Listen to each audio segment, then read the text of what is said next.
Z bliska, bliżej, w ten sposób? Ja bym włączył mikrofon chyba.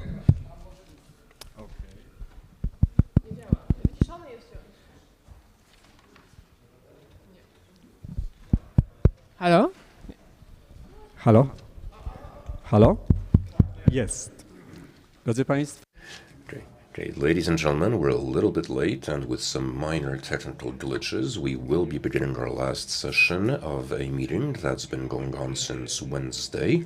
I would like to welcome our panelists.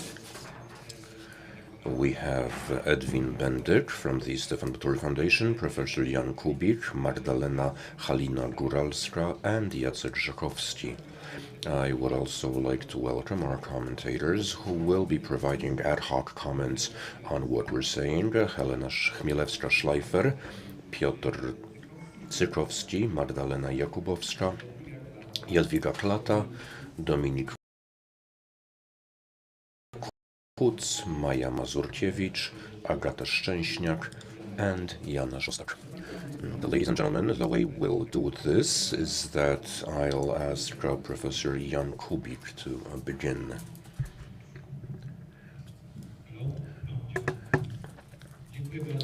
Thank you very much. I have a difficult and daunting task ahead of me. We don't have a lot of time. I have 5 minutes, maybe a little more. And what was said yesterday represents an ocean of topics at various levels. So let's treat this as the beginning of a longer conversation that we will be continuing. We will come up with a way to carry this, to continue this. I thought I'd have tables which I'd show.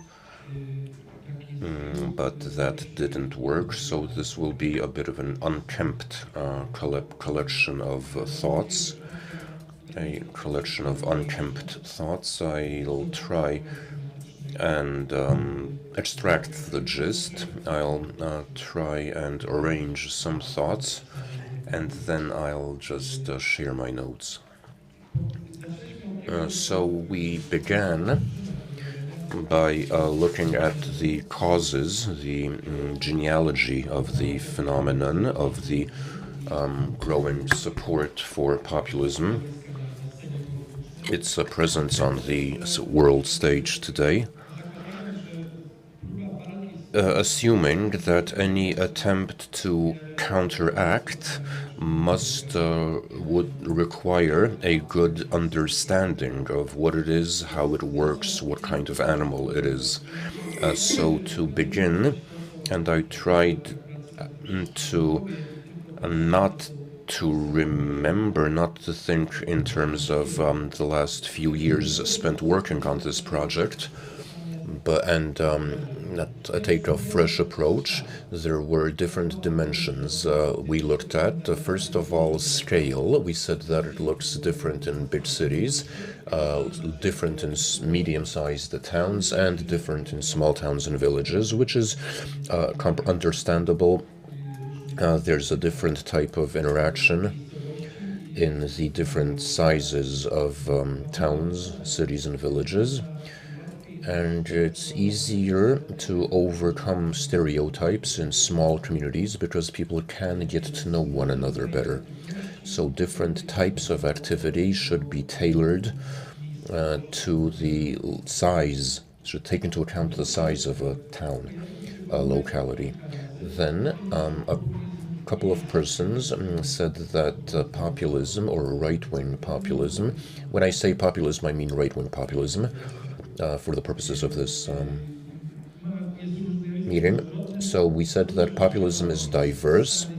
There's old and new populism, basically, and Jacek Żakowski described the old populism as a resurgence of the people, while the new populism was a political machine.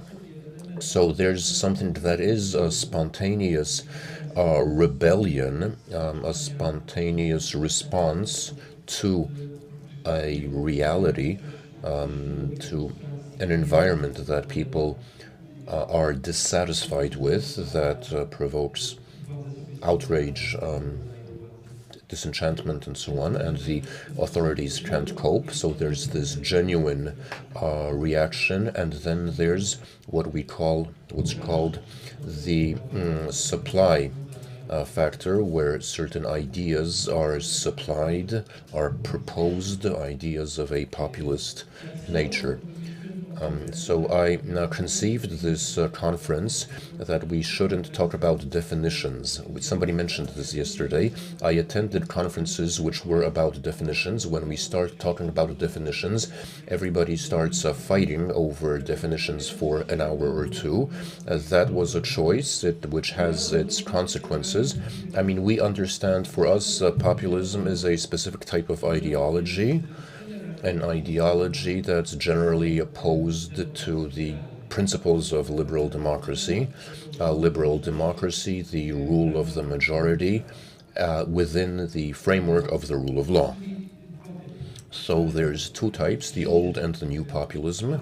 And three, we have stages in the development of this phenomenon, and as others have described this, we've had this observation that there are three stages where populists are a marginal party on the fringes of politics. Then the second stage, where populists are serious, valid contenders, challengers. And the third stage, the populists are in power. In our region, in this region, Poland and Hungary are countries where the populists have been in power for a number of years, and we've seen what happens when they are in power. So what happens is a gradual systemic erosion of the foundations of liberal democracy in all areas, in all fields. This is something that we've studied, we've looked into during our project in detail. And fourth, since in the second stage, then this factory, this machine, is run by professional populists, by professional politicians who know the rules of the game, who know about political marketing, and who can adapt to the situation, so to the changing situation. So I figure that evolved populism, the cynical, pragmatic populism, is a chameleon in nature, which makes it difficult to oppose because they keep changing fronts, and you need to come up with new defense strategies. And 5, we said that we need to generalize, we need to think together with people from other countries where these things happen, but we also need to be aware of the context, the cultural context, the context of a given country or a given region. And now number 6, and what's important, methods of opposing this phenomenon, how to counteract it. A number of people, a number of times, it was said, and this is something that I've seen in the literature, in the writings on the subject. So the idea is that they can't be ignored, nor should they be demonized. They shouldn't be isolated. We need to find a way, one needs to find a way to engage them in a specific way. That is, in certain areas, in certain situations, this might prove impossible, but you need to put in every effort to not only reach out to the people who have been swayed by populists, but also to reach out to the populist activists and try to find some understanding around given issues with them. And I pointed out at the very beginning, following the presentation by the gentleman from the European Commission, I said the European Commission is treating this very seriously indeed. The gentleman described a number of programs that the Commission will be implementing to combat the erosion of democracy in the European Union. And I proposed something that seemed self-evident, that I said that this is important and it's a good thing that all these initiatives are being taken, but we're thinking about grassroots mechanisms, initiatives. So should there be, if there's a top-down and a bottom-up effort, the chances of success increase. But it would be good if these two, the top-down and the bottom-up, are coordinated.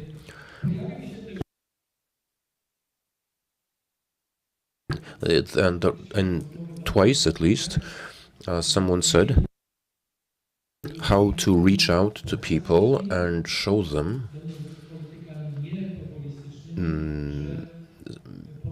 as non-populist politicians, that non-populist politicians can have something to offer, that they're not being ignored. The accusations leveled against the previous party which was in power here, the party which was previously in power, parties that these parties were all focused on some sort of targets while neglecting the needs of society, and that this was a recipe for disaster. Therefore, one truly needs to focus on what the people need. Someone said that we need to get back or revive left-wing socialism. But when I heard that, what came to mind was something I read in a number of studies, that you need to unpack and you need to create the conditions for Nazism. People forget that Nazi is a national socialist, so it's a combination of nationalism and socialism. A number of studies have demonstrated that if you do research into these groups, for them the socialism part is more important than the Nazi part. So a system of social welfare, a social safety net, is more important than nurturing a vision of national identity. Of course, this also matters to people, but journalists usually say that these are Nazi, these are fascists, but it might prove that that is not the case. That might prove there are a number of programs or projects in Poland which have demonstrated this. There's a whole wealth of thoughts that I would have. I'll take up two more minutes of your time, just to be a little more specific. As we mentioned, okay, this might not be very precise, but it's important. It is very complex. It's not a political phenomenon. It's a phenomenon, it's something that's a cultural proposition, a very broad cultural proposition. So we've said this a number of times. We said that a number of times. And what's this cultural phenomenon about? What is at its core? Somebody said that the people are given answers. They explain the world. While other political parties fail to do so. That populists, by giving easy answers, they help people regain what they consider to have lost. And Istvan Bences said, security and dignity. People feel insecure. And Magda, I think, will be telling us more about that, I think, because it came up in the study. And there's a lot about helping people reclaim their dignity. Dignity, for me as an anthropologist, is relative, is a function of a cultural system. Dignity can be constructed in a number of ways, but it would be a great mistake to disregard the significance of dignity. We also spoke about relative deprivation. People keep measuring up against others, and this causes stress. I don't know what to do. I don't know. Maybe you should, I don't know, stop thinking about material goods and become Buddhists. No, I mean, seriously, I really don't know. It's this constant comparing of oneself to others is undeniable, but it's something that fuels, at least to some extent, it's a cause of frustration. We spoke a lot about the culture wars. We said that populists are seeking to create a polarized political culture in which democracy has problems surviving, and the virtue of democracy, as I often said and as Aristotle has said, is moderation. So if you want to destroy democracy, that's different, but if we want to take part in democracy, you need to find ways of curbing the intensity of this culture war. And this leads us again to the fact that we have to engage in discussions in any and all possible situations, in building bridges and trying to find a common platform. I believe that I will conclude here because there are many other things to be said, but well, maybe just one more thing, as it seemed important. It was mentioned many times that we have to switch from the defensive to the offensive. This is an old political principle. If the other side takes over the initiative to the point when they get to dictate the very platform for the discussion, of course you have to prevent that. You must prevent certain things from passing. You know, they say something and we look at it and we say, oh, it's nonsense, there is no point taking it into account, let's just do our thing. Well, I teach American students, I teach a course of cultural policy. I give them Ibram Kendi about racism as a mandatory reading. And Kendi had a very good idea. There are three possibilities. You're a racist, you're a non-racist, or you're an anti-racist. And at this time, we find ourselves in a situation when anti-racism is necessary. Because this racism is still prevalent in American society in various places of culture and society. So this is not the time to pretend it doesn't exist. This is a time for a frontal attack. And I believe same is the case here. We have to launch a frontal attack against a whole lot of assumptions that are not quite hidden, really, even in what the right-wing populists are saying. Thank you. Thank you very much, and let me give the floor to Madam Magdalena Góralska. Can you hear me?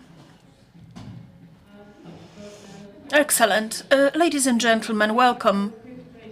I represent the team that conducted ethnographic research in Polish language internet. The challenge was to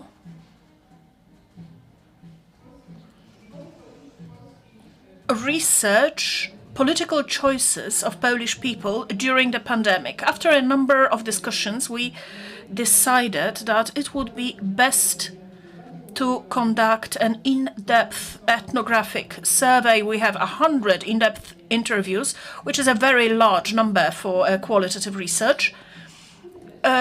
We conducted this research among the people who are active on the internet. What does it mean? Well, we wanted to ask these people about their political choices, about what directs their what determines their political choices, also in context of their life experience. And we selected people who were active in various public spaces in the digital domain. So, for example, in Facebook groups, where during the pandemics really some fascinating knowledge exchange took place between the users of the platform. Now, as for who our respondents were, our objective was not to achieve a representative sample. In ethnographic research, we want to understand what is happening in various places on the net. Although it so happened that in terms of age, our respondents represent almost precisely the age distribution of internet users in Poland. Sami z naszej inicjatywy o ich profil demograficzny. We did not ask our interviewees about their demographic profile, professional inclinations or age. If they shared this information, they did so voluntarily. Why didn't we ask about it? Well, we wanted to build a qualitative data set that would not have a bias or a selected or a underlying assumption that these people that are of this age and from this locality would be saying certain specific things. So we gave the people the opportunity to exist as individuals without social contextualization. As a result of our research, our survey, as Professor Kubik mentioned, we have developed we have discovered very rich and complex narratives. And our respondents shared their needs, their opinion on what politics should give them in daily life. And many of those narratives related to the sense of safety and dignity.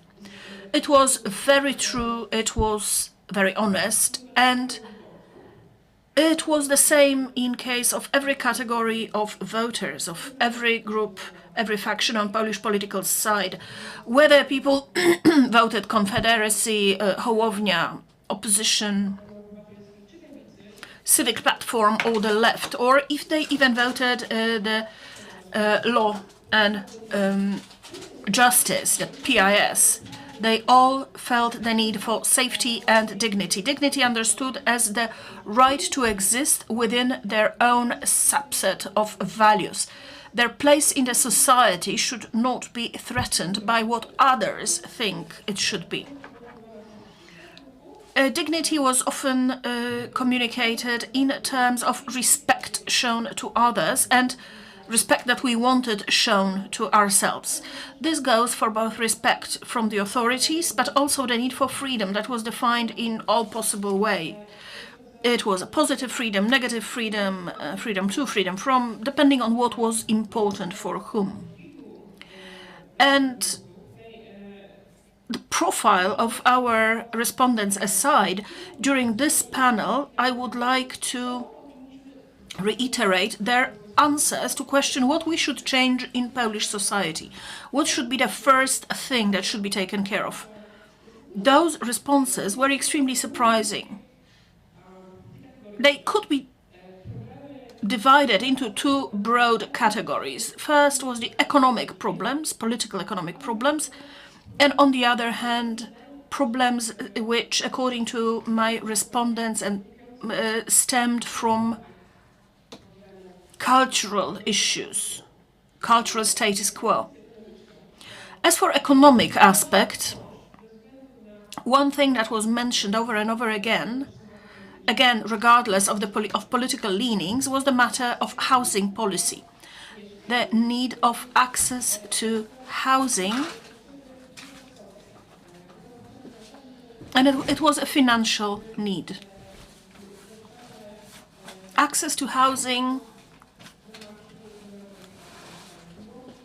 should be affordable for a person earning the median income. And not so much rental, although all our respondents mentioned that this is an increasing problem. So housing policy was entirely beyond political divisions. The second aspect was a deep disappointment in policy that was conducted in an amateurish way.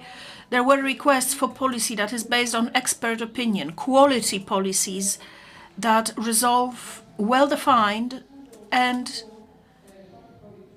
clearly recognized social problems, such as inflation, crisis in Ukraine, all the things that the politicians could address but are not political in the negative sense of the word. Further, a very interesting and surprising proposal or demand was strengthening healthcare on local level, especially the preventive type facilities should be more accessible, as this is a problem for the social groups which do not live in large cities. Now moving on to the cultural issues. Many people have mentioned the need for more social sensitivity and inclusivity. So via campaigns, direct education, information campaigns, the matter of women's rights, gender equality, minority respect, and so on, generally making the society more sensitive, and through that it would be possible to build a society that is capable of constructive discussion, constructive dialogue. So this really reflected the sense of a need to raise further generations, as if the generations that are currently part of the modern society should be made more sensitive to the political discussion, so as to open the space for introducing the policies that I talked about previously. So first, building the society that is capable of dialogue, and based on that basis, ability to decide certain policies in a bottom-up process, especially educational policy. The bottom-up influence on education is a very strong current, very strong theme in what my respondents were saying. They believed that the decisions about the matters that pertain to the majority of the society should be made in a bottom-up process, not in a centralized manner. How to minimize centralization? Well, my respondents were not specialists in terms of politics, so they did not know how to propose practical solutions. That is a job for experts. But what was very important was this expression of will, of desire to have a greater impact on how the community operates. Such an influence, such a say in how the community operates reinforces the community. It becomes an actual community rather than an abstract concept that we keep talking about but never actually see in action. So, as we talk about community, some very interesting requests and statements of will were made in context of anti-polarization campaign.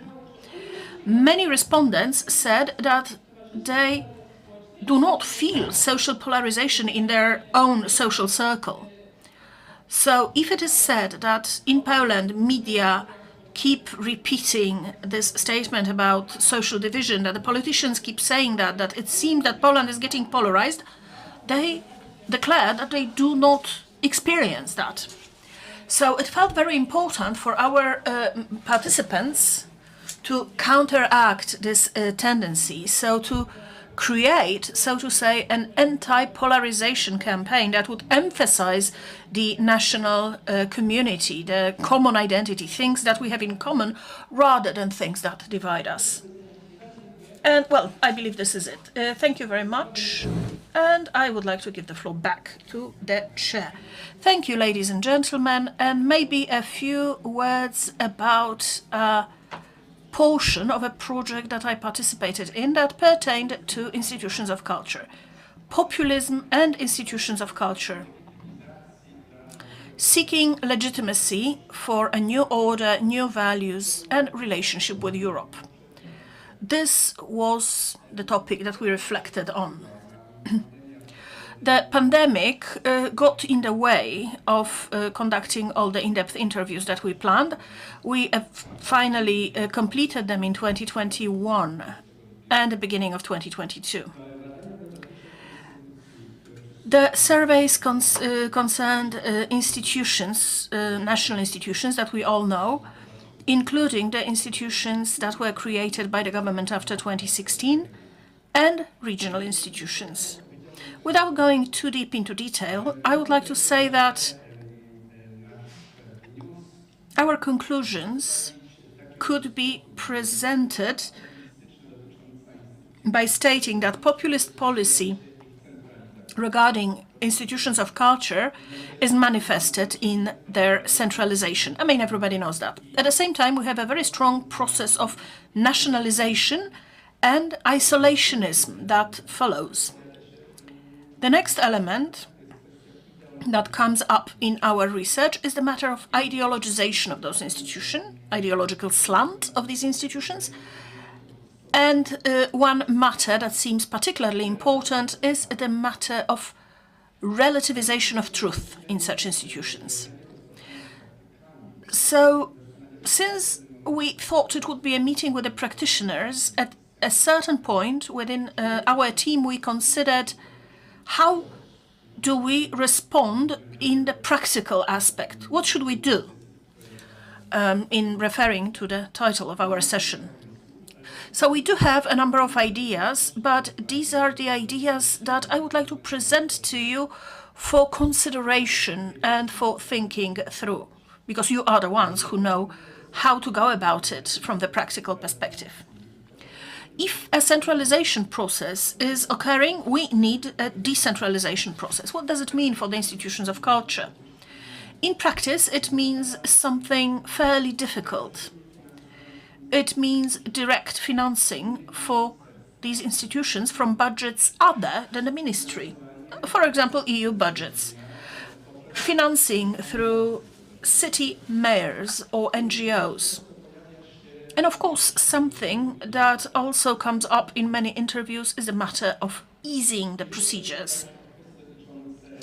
As for matters concerning the intensifying nationalization and isolationism, we could speak of transnationalization. It is an idea that came to us in context of the European Universities project.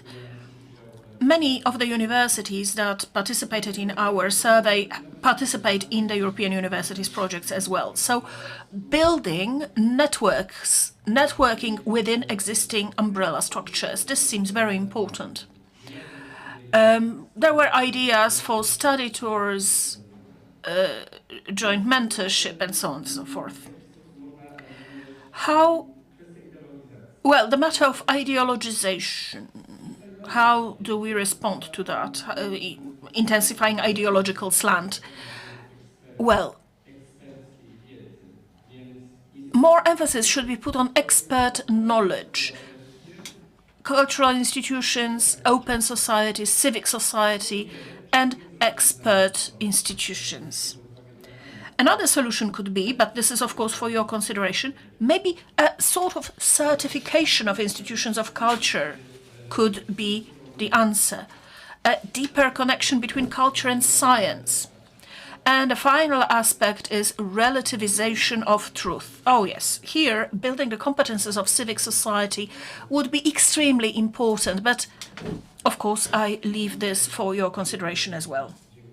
So thank you for your attention. This is it, and floor over to you.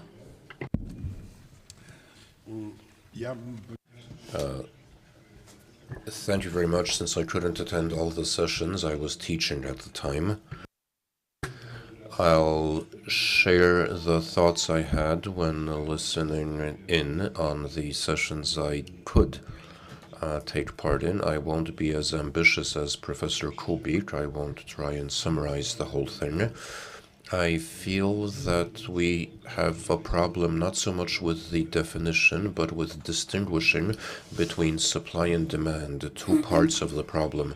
These are We know that there's a feedback, it's a feedback loop, but I think that these are two different problems, two different issues. We were talking about the demand side, and I really don't have anything more to say about the demand side. And there's one element that we're slightly neglecting. It's the democratic deficit, a systemic deficit of democracy that we were talking about in the 1990s and in the noughts about the West, and there was a lot of studies and analyses carried out, and that's a problem. And these the solutions to this problem couldn't really take hold, and it led to the emergence of culture bubbles outside the system that don't take part in the debate, that aren't subject to mechanisms of control. In the early noughts, we connected this, we associated this with the liberal hegemony in the commercial media, where this hegemony was obvious in the mainstream media, and which made it shut off all other discourses. And these non-hegemonistic discourses, within these, there's a proliferation of populist positions, because there's no normal debate, there's no critical control mechanisms. And on the demand side, I think that's the main thing that I feel wasn't sufficiently covered. And now briefly, the response to the emergence of these bubbles outside the system, which are very ideological quite often, would be a campaign against hate speech, would be delineating the bounds of discourse. But history teaches us that this always leads to a backlash, to an explosion, if we can't argue with a view. And this is a tendency that's not waning. So the attempts to ban Alexander Dugin in universities. Dugin is horrible and terrible, but he should be countered in arguments and debate, and not censored or banned. But I think it's much more interesting on the supply side, because the main problem we're dealing with, as I see it, has two relevant aspects that weren't covered sufficiently. One of these has to do with the essence of these new movements, which we define as authoritarian populism often. But I think it's not populism that matters, but authoritarianism. Populism is only a tool whereby to introduce authoritarian rule. And if we do so, then the problem is different. So it's not about solving a problem of an inequity, of injustice, but it's about addressing inequities, but it's about holding on to power. If so, then the challenge is even greater, because even if populists manage to address an issue, or if they manage to topple globalization, that doesn't mean they'll be willing to share power following or in the next election cycle. So if we see populism as a tool and not the essence, as a means and not the end, then it changes the situation, and that's the scenario in Group 2, I think. So if that is the case, then we need to take a look at the political arena, political scene. In Poland, the authoritarian populists who are in power derive or have emerged from a classical conservative party. Their present political form is the result of the populization. It's not a populist party, it's a party that underwent populization, that became populist. So this populization of the political center is the problem. Orban is a conservative who went populist. So is Kaczynski. Okay, even a former, one might say, Jansa. Now there's a socialist for you who became a populist, or even a social democrat, which sounds even more offensive in this context. But Boris Johnson isn't a populist. He uses populism as a tool, as a means to stay in power. Is he for Brexit or against Brexit? That doesn't matter. He does what it takes, as long as he gets what he wants. The same goes for the Republicans in the States, and the list goes on. Of course, there are critical exceptions. Populists were politically murdered in Europe. The dominating powers are authoritarian and are former center parties, which reinvented themselves as populist authoritarians. And this also the dichotomy of the Civic Platform and the Law and Justice Party. Both were populist. Obviously now Law and Justice is more populist, but these are two parties that use populism to win power. So these are elites fighting, struggling, or using the most classical sense, fighting for power, and it's not about projects, it's not about achieving ends. The only end is to stay in power. And what follows is the relevant question: what should be done? I think the problem began in the 1970s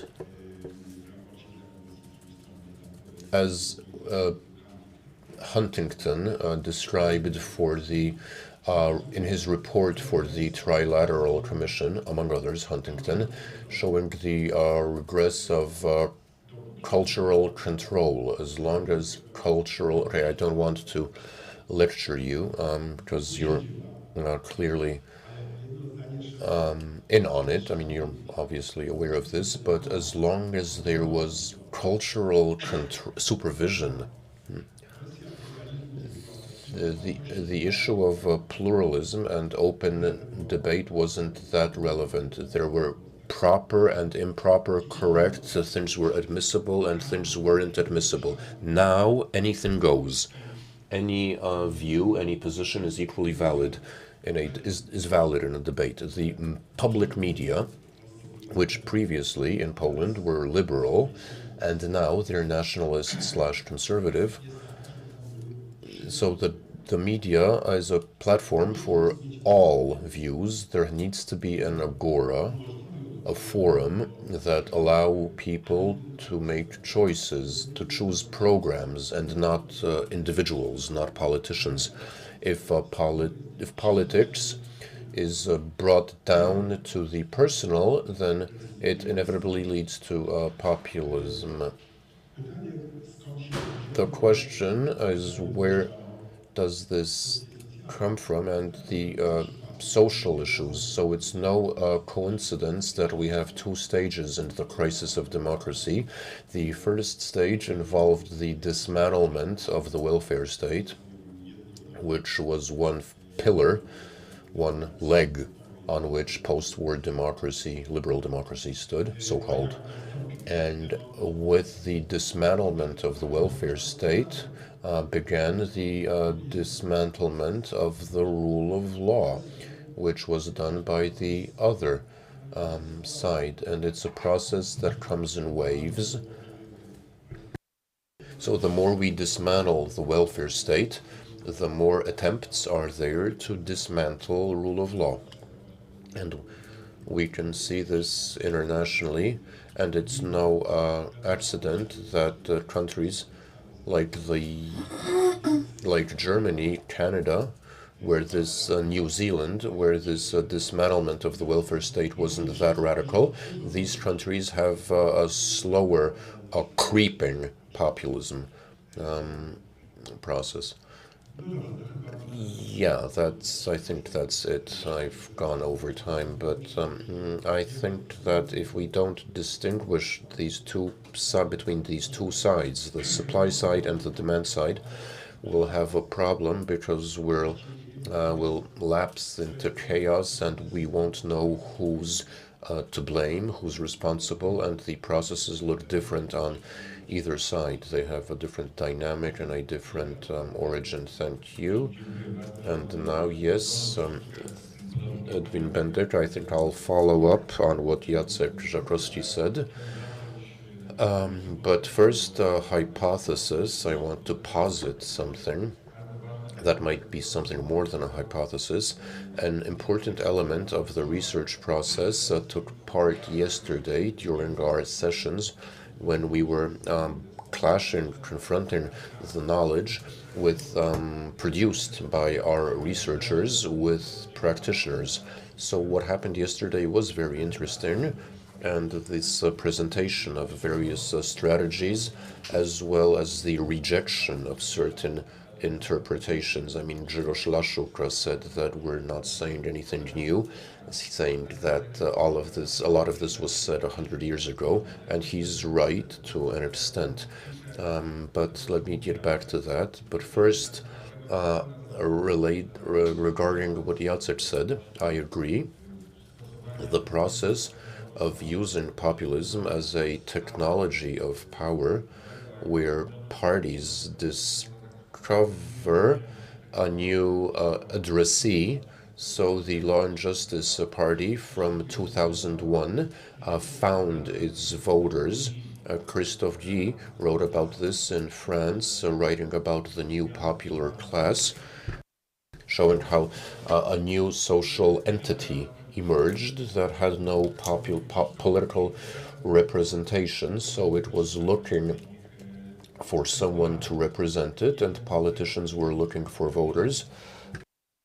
And this marriage occurred when Marine Le Pen discovered this new popular class as someone with whom a social contract can be made. So culture, the cultural emancipation, so disco on TV, or pop Polish folk disco on TV.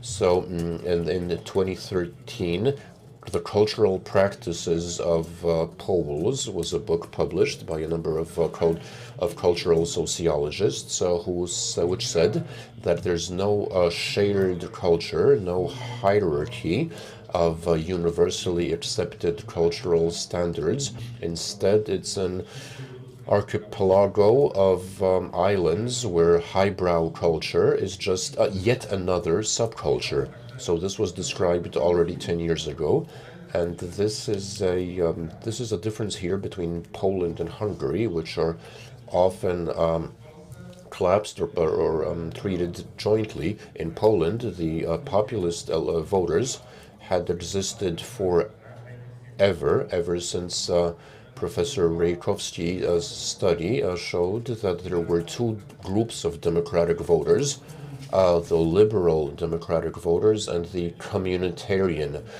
democratic voters, and this was a fertile ground for the populist project. So there was Lech Wałęsa, but okay, the question is why 2015?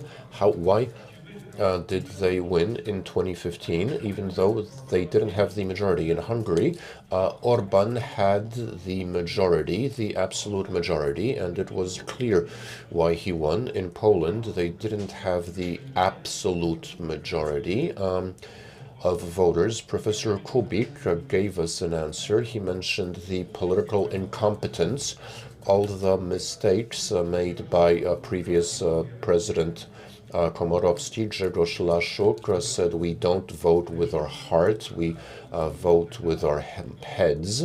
So all the votes cast for the left, because to lose power when you have the majority, and I'm speaking about the liberal democratic camp, the erstwhile government of Poland, That's incompetence. But is this an incompetence born of stupidity or born of something else?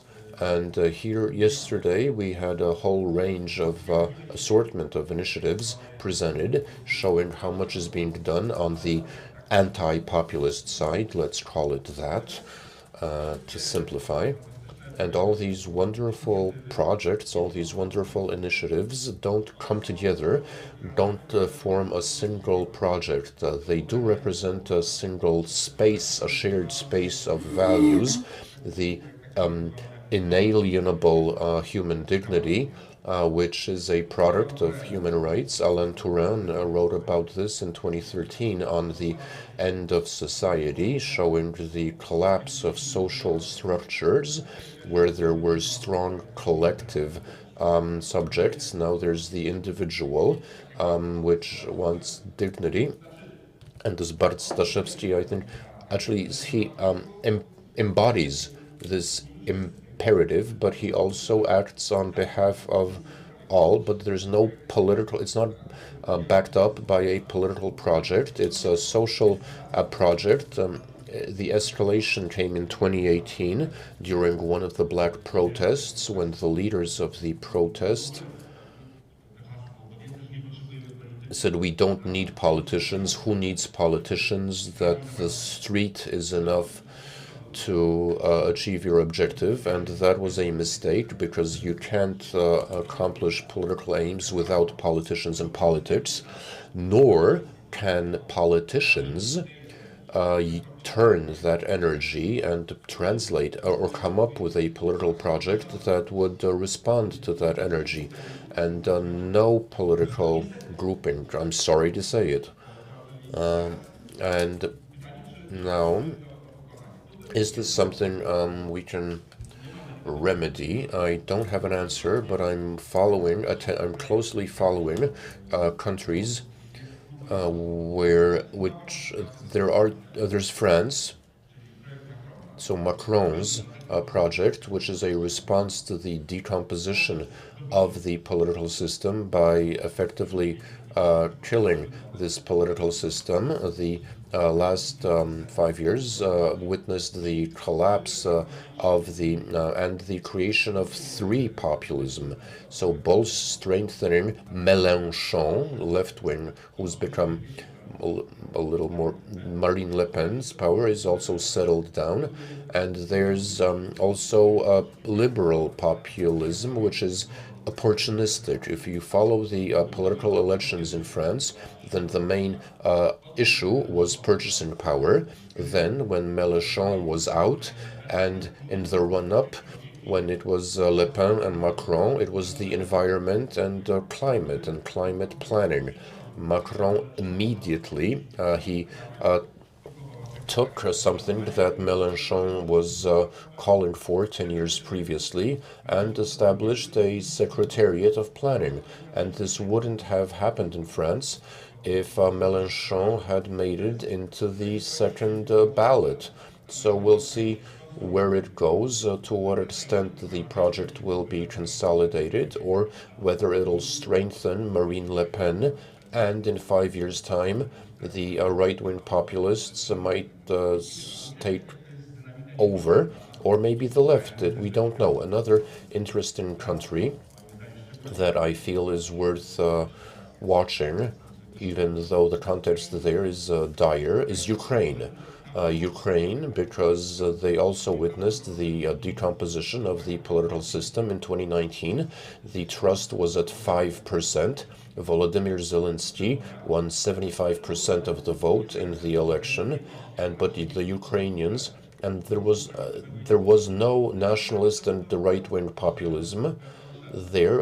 Poroshenko was tried to consolidate voters around around the Ukrainian insurgent army. He won 25%, and Poroshenko was a French Macron.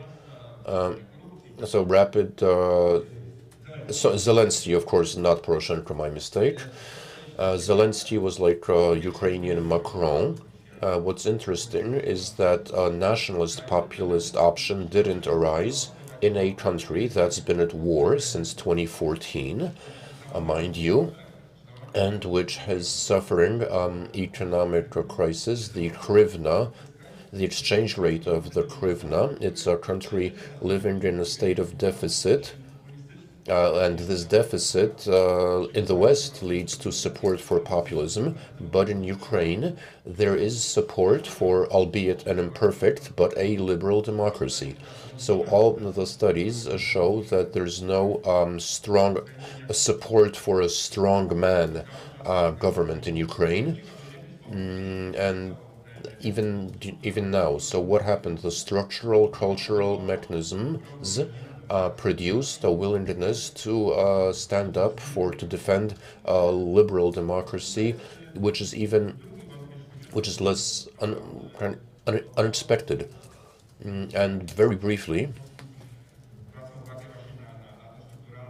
I want to refer to the structural problem. Turin described the shift of onto the individual and the difficulty of developing a collective subject. This is something that, and there's a macro structural factor which relates to something the Ukrainians are providing an answer. Is a liberal democracy possible in times of perma-crisis, where, as Macron said, the age of abundance is over? After the age of abundance, is liberal democracy possible?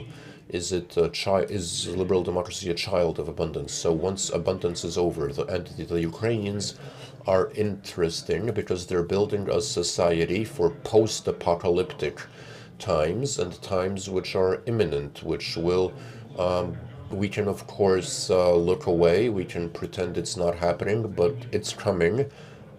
And the COP in Egypt showed what it's all about. So the Conference of Parties and populists have their answers. These answers will not solve the problems. The question is whether the liberals have a response to a post-abundance, a post-prosperity society, in whether in times of deficit of energy, we can seek inspiration in various projects. And last sentence, there's also a school of thought that should be looked at. Cultural materialism. Wesley White in the 1940s showing the connection of governance with energy. It's not determinism, but there's a correlation. That whether energy is cheap or expensive, how that affects social hierarchies, how easy it is to perform useful tasks or work. And here it's not optimistic. So access to cheap sources of energy. So another source of energy is violence, and violence is a way of securing resources. And what we've been observing since 2005, because that's more or less when the energy crisis began, and we have waves of structural violence that's taking the form of social protest, and it's been going on continuously. There's the first revolution in Iran, the Arab Spring, the Dignity Revolution, the war in Syria, and so on, until the war in Ukraine. So there's a whole wave that's rolling across the world with a short intermission during the pandemic. And this is the apocalyptic scenario, the apocalyptic annex to this discussion that we shouldn't ignore. But I think a structural problem is how to transform political expression into a political project. How the projects which are being carried out by the participants, an ethical response, which is an ethical response, but not a political response, and we need to make it political. Thank you very much. I teraz zwracam się w kierunku naszych komentatorów. Do pierwszego. Thank you very much. And now I will invite our commenters to take the floor. I know Mr. Robert Wojda wanted to take the floor. So who would like to go first?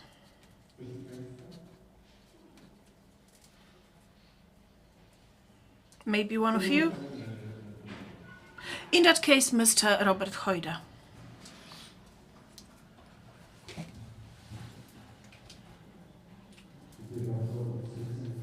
Thank you very much.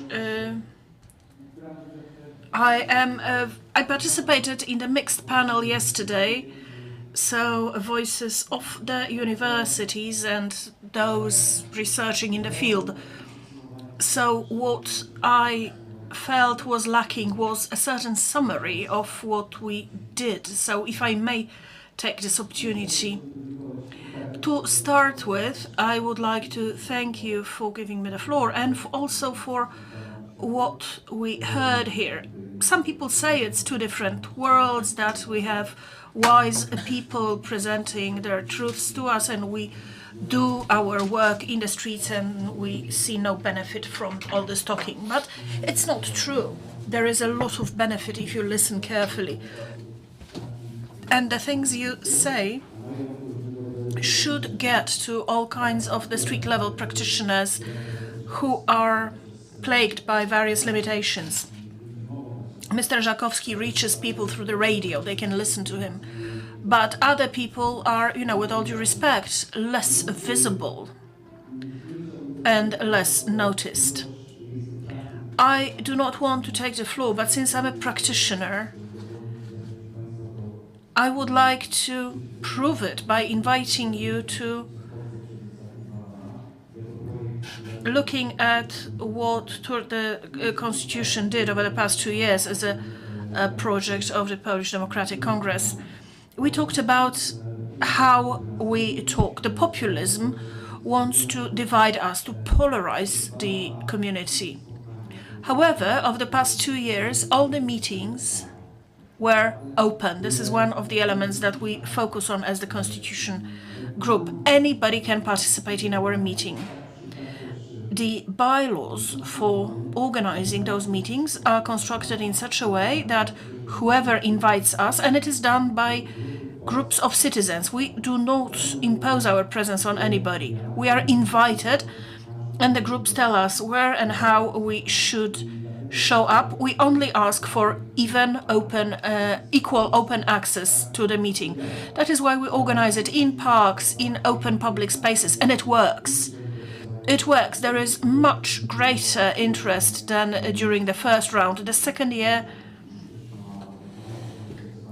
I see very clearly is enjoying more interest. Why? Because these people feel safe.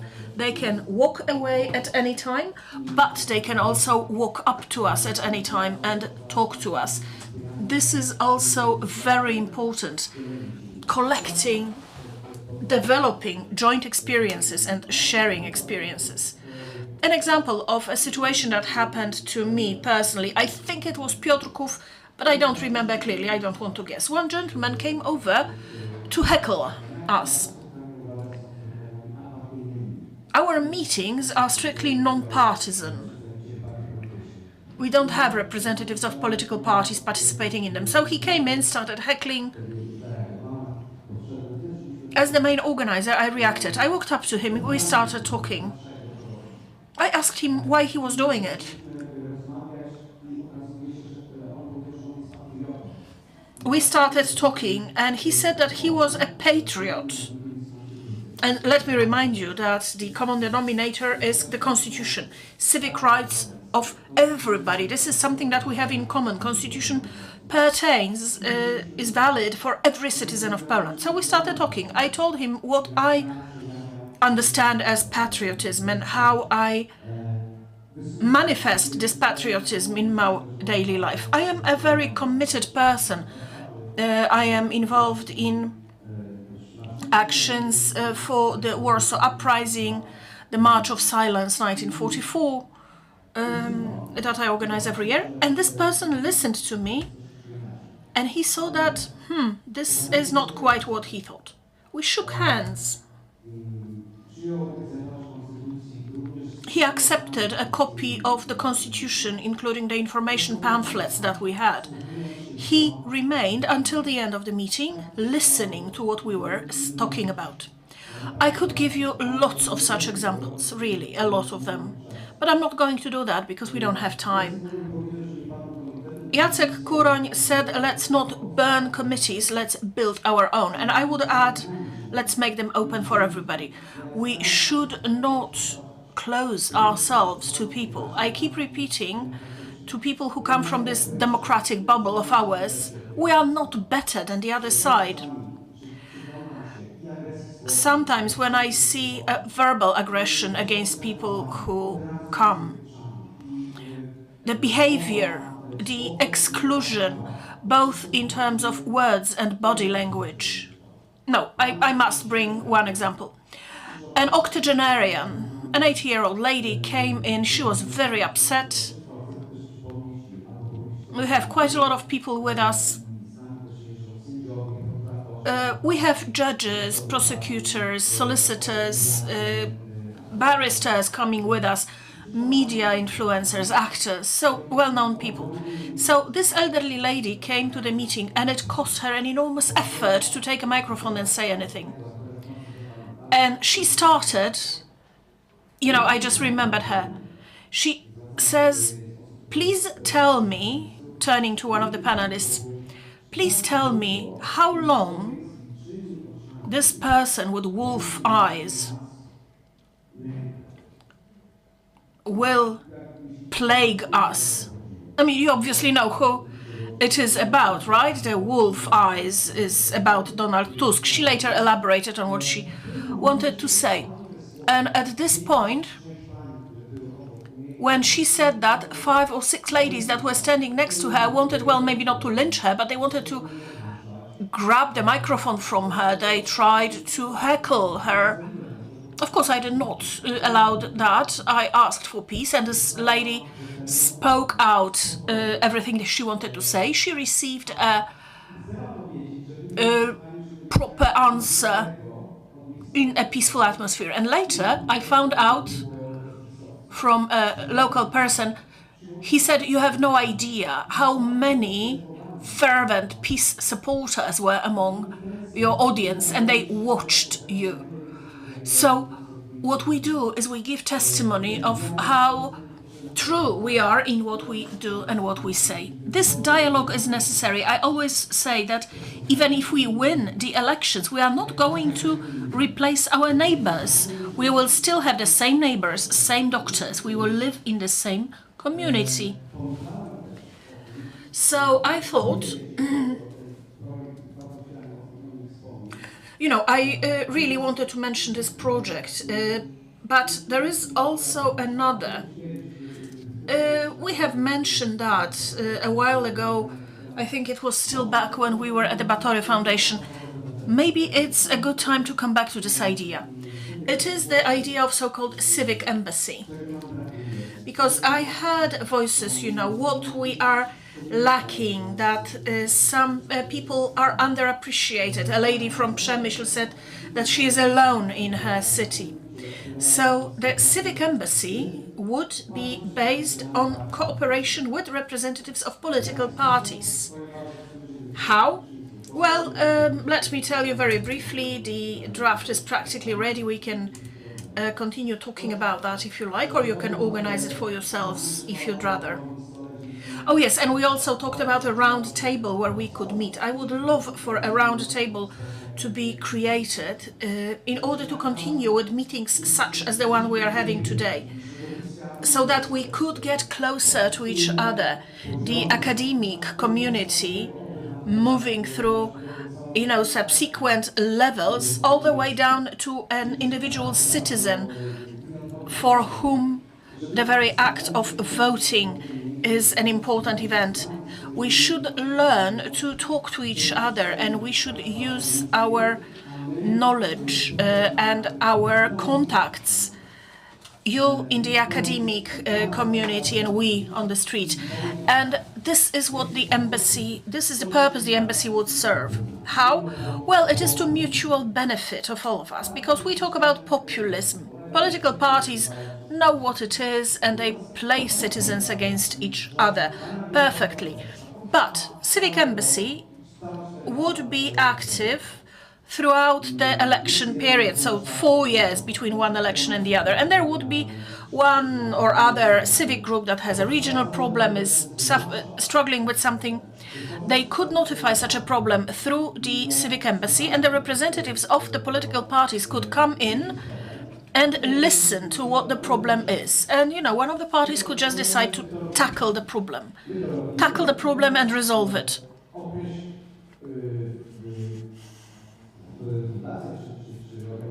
Now, the foundation or organization that notified the problem, well, it would be up to them to stay in touch and you know, deal with the thing. But they would grade the politicians on their behavior.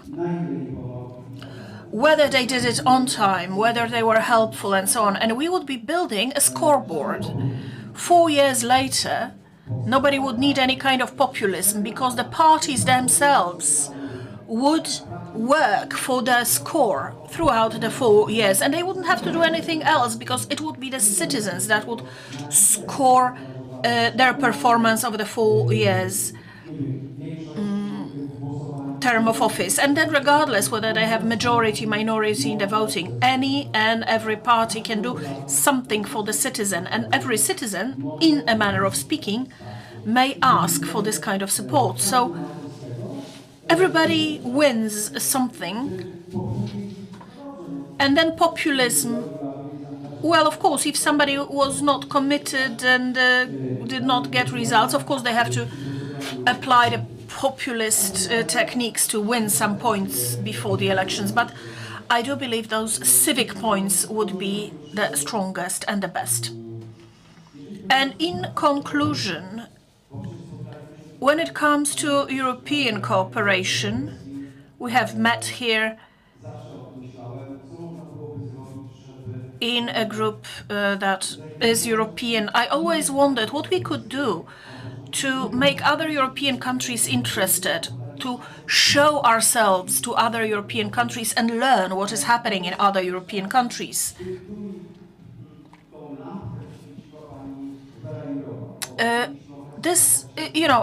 I saw this, this light bulb popping up when I met Madame Jourova, because she said this tour, constitutional tour, should be conducted in every European country, because democracy is not a given.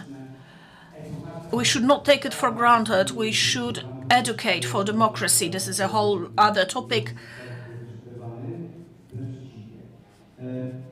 Although I do believe that it is highly interconnected with the one that we are discussing. So, yesterday, when I was listening, I wondered about one thing.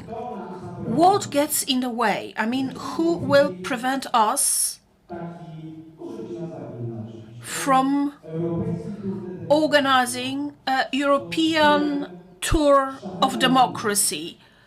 Say, equality relay, or we could call it differently. But this equality relay would be intended to strengthen the European sense of community.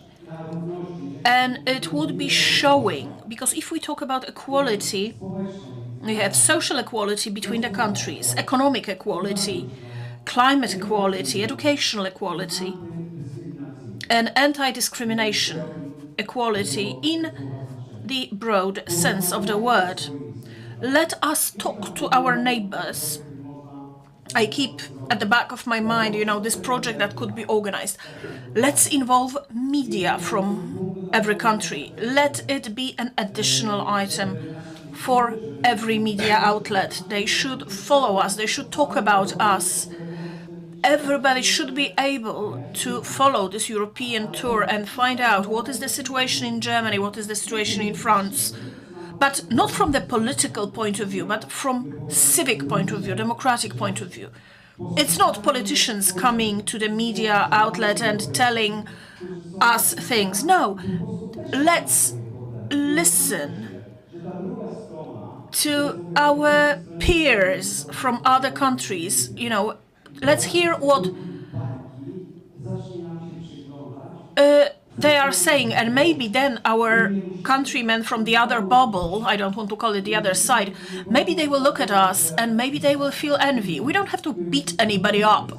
We don't have to prove to anybody that they are this way or the other. Let's just build something that they will want to join. It will happen, but it just has to be started. And I would like to conclude with words that I always quote, that I always repeat during every meeting of Tour de Constitution. Those are the words of Henryk Wujec, and I will keep quoting them as long as I live. And this is, by the way, the motto of the democratic movement, Confederacy. It's never so that we have no influence whatsoever. Even when I feel helpless, nothing justifies inaction. Thank you. Dziękujemy bardzo.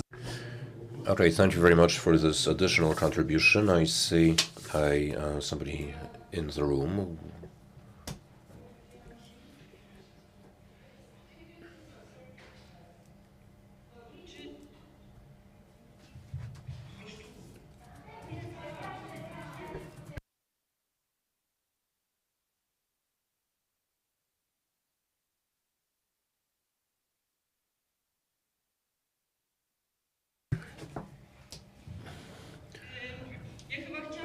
I think I wanted to begin by saying that it's hard for me to talk about these things and to listen because I get impatient.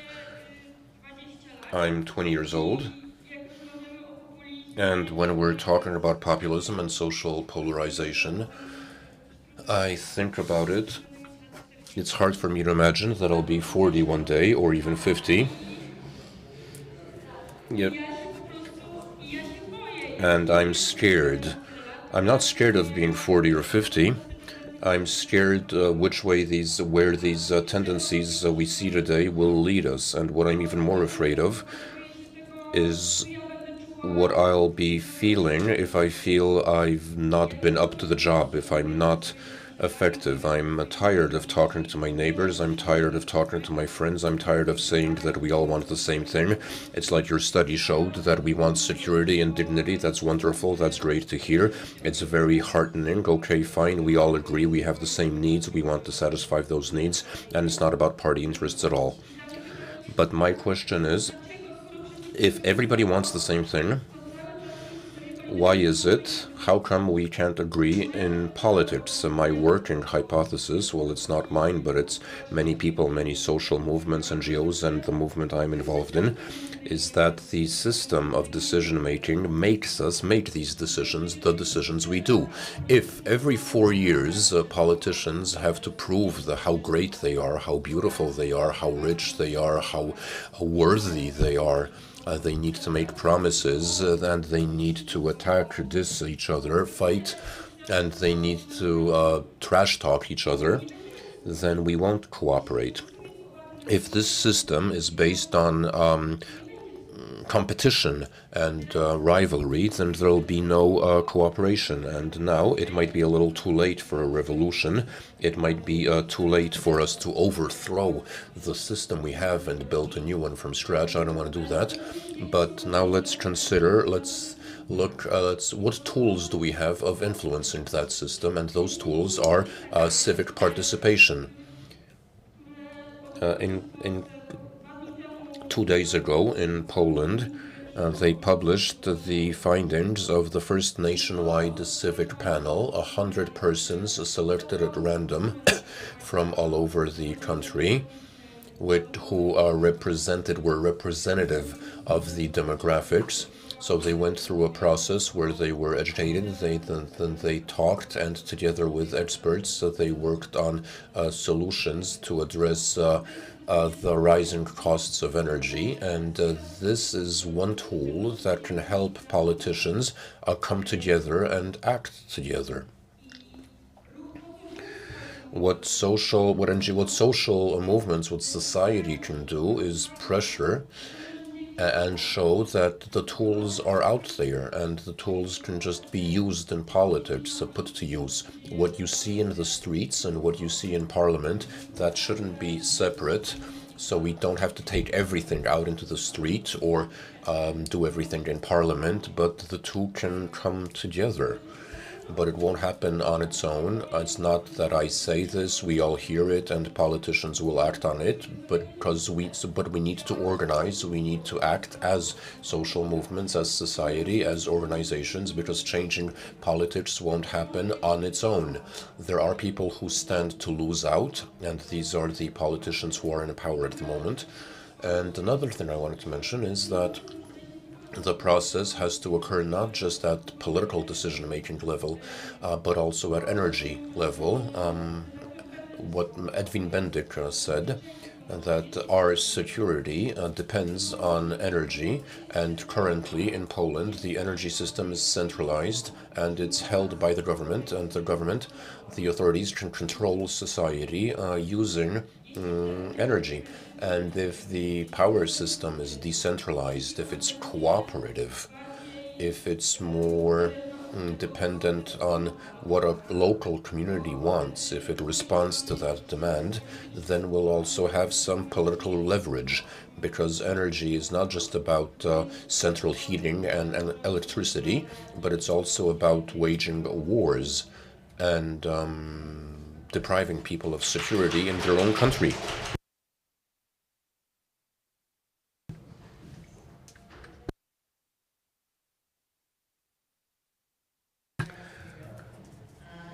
Maia Mazurkiewicz, Alliance for Europe. Thank you very much for the invitation.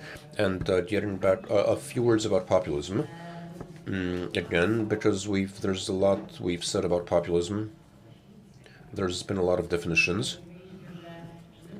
We said that the definitions are difficult, and I also find it difficult to define, because populism, the populism we're talking about, which is the negative populism, it's a populism that polarizes and destabilizes society. But we've said a lot how populism is a broader thing, that it's a mode of communication. So talking about populism, let's see what it does and how it affects our society, how it shapes our future. Because what the ruling party is doing, and it's using populism in its rhetoric, in its program, and also in partitioning, or also in sowing division in Poland. But it means that we can't communicate. But we can't communicate because we can't come together. And here we're also saying that populism is a way of communicating with people. But for me, that's not populism. The world is changing. The media have changed entirely, and if we don't start understanding, if we don't see that the populism we're talking about is negative, but using the means of communication, that's something politicians need to do, that's something organizations need to do. So if we fail to do that, we'll have a problem, because generally we need to reach out to the people who are going to vote. I mean, whether we like it or not, political parties are in power, and of course I want organizations and social movements to organize and run for office, but first we need to reach the people and get the people to vote for us. And to do that, we need to use communication techniques. Yesterday, we attended a great conference, a workshop on disinformation. We said how disinformation is often a method used by populists, and how that impacts psychology, sociology, and other people, and people generally. So if we don't start talking about those processes, if we don't start saying that communication is normal, is necessary, we'll have a problem. The crisis we're in at the moment, and for 3 years we've been living in fear. is a is a visceral crisis. Fear is an emotion that we haven't discussed, and the populism also uses fear as a way to manipulate people. So it would be great if it would be nice if we had another conference where we could talk, consider what we can do together, because this is a success. We've been listening to academics and people from the media, as well as representatives of civil society. I'm missing politicians. But it would be good for us to consider how we can change the world, because the system is dysfunctional, isn't working. Democracy and the question is, so it's also about how we understand populism and... Poproszę o następny głos w takim razie. Thank you very much. And can we ask the next commentator to take the floor?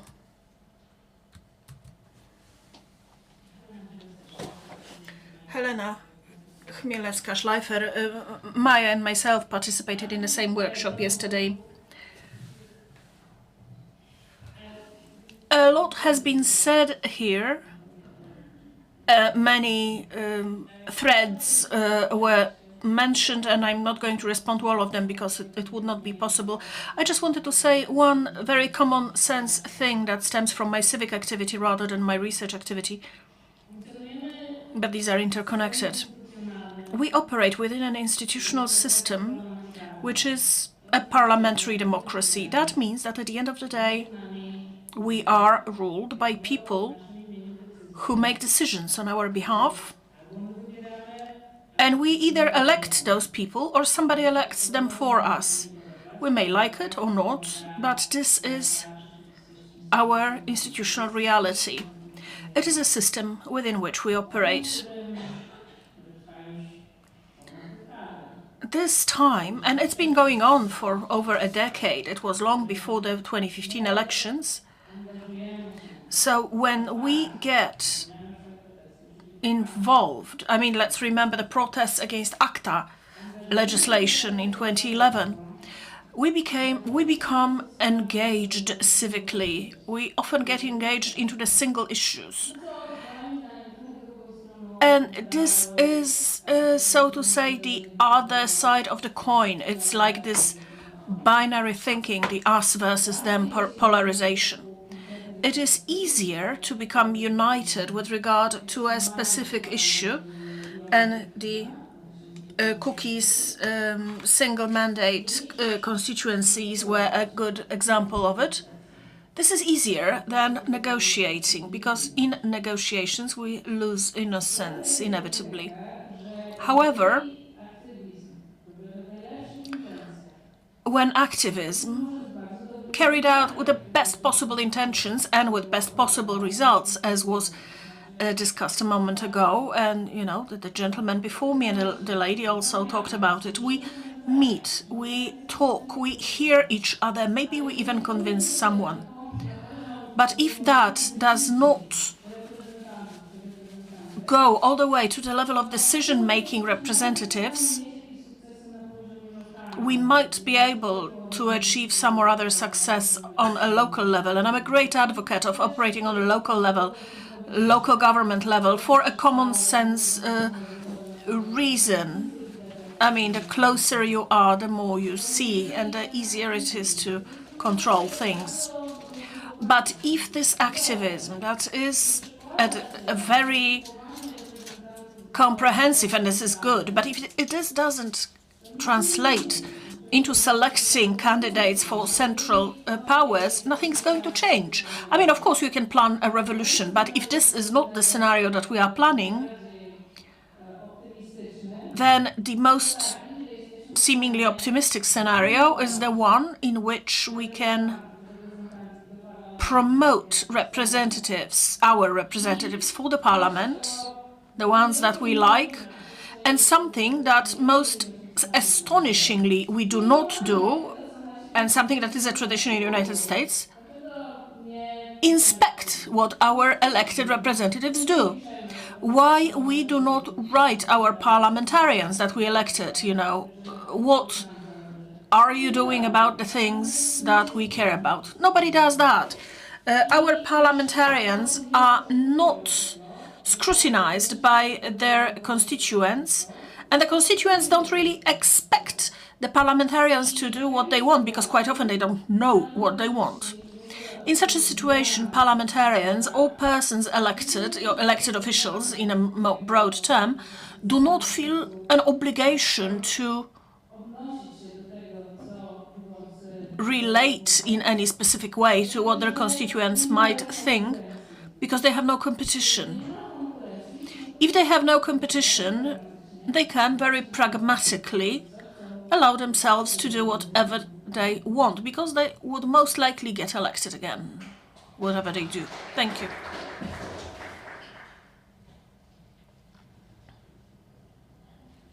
Piotr?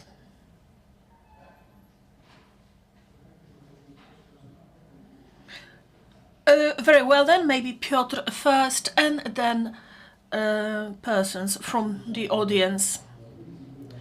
Good afternoon, and thank you for inviting me. Piotr Skorski, Action for Democracy, but today I speak only on my own behalf as a citizen of Poland, although I feel a citizen of the world more. So I really speak for the activists that were at the margin of the last climate conference. I mean, I'm not speaking on their behalf, but my heart is with them, with the young people that will have to cope with the future. I have read the documents of the previous session, and I wanted to share a reflection. Please do not perceive it as undermining all the work that has been done, or negating the efforts to understand the phenomena or seeking answers, but my head is in the future. And I did not hear much about the challenges that we are about to face. One person who opened the window a little bit, and thank you for that, was Mr. Bendyk. I am 40, but I work with activists that are 20, and I try to empathize with them and show solidarity, and I try to think about the world that will be when they are my age today. I do believe that the challenges they are going to face will be completely different than the ones we are talking about today. What I have in mind is the voice of persons younger than myself, for whom the future is a narrative of the end of the world, a catastrophe, a deep struggle, and a fight for resources. And we find no answer to that. So I think that the shape of future populism will be removing the current elites from proposing solutions, as they exacerbate the crisis we are in. It is not just the crisis of representation and distribution of votes. Although I have a feeling, I've seen research that says that a greater prevalence of women in the debate, in a public debate and in politics leads to better understanding and reduces conflicts and populism. Przyszłości może być głęboka refleksja. So I believe that a response to that could be a deep reflection on redistribution and distribution of decision-making processes and the power processes. Some of the politicians are already doing that. They are trying to build a close contact with their constituency to distribute the power. But they are just individuals in Poland, just one politician in our parliament maybe, who is in a very deep dialogue with his constituent base. He's very independent.